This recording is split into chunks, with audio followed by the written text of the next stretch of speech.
So, I have had some queer friends ask me how they're supposed to explain to their more, let's say, old fashioned relatives why there are so many more queer and trans people that are coming out today.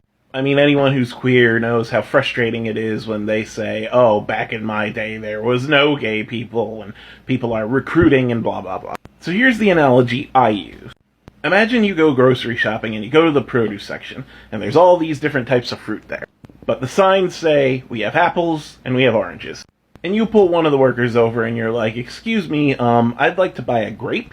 And they're like, no, we only sell apples and oranges. And you point to the grapes and you're like, the grapes are right there, I just want to buy them.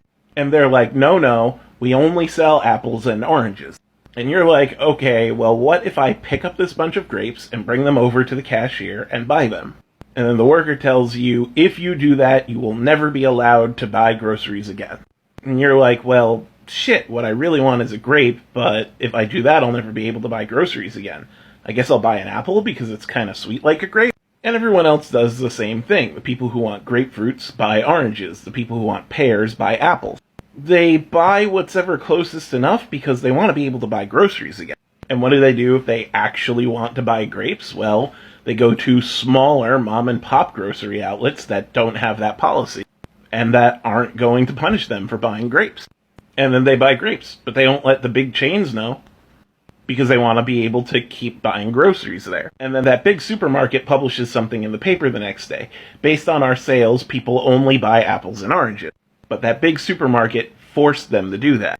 Now, over time, these smaller grocery stores end up getting bigger because that's where people have to go if they buy grapes. And they start getting big enough that the main supermarket goes, maybe we should allow people to buy grapes and grapefruits and pears. And it takes a long time, but eventually they go, okay, fruits of all kind are allowed here. Come in and buy whatever fruit you want.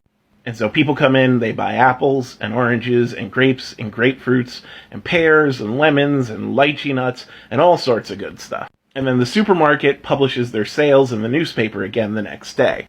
It would look that a while ago people were only buying apples and oranges, and now people are buying all different types of fruit. But the only reason people were only buying apples and oranges was because it was the only choice they had. Now that people are accepting of other types of fruit, people are going to buy other types of fruit. Honestly, that's usually enough to serve as an explanation, and if they still don't understand it at this point, they don't want to.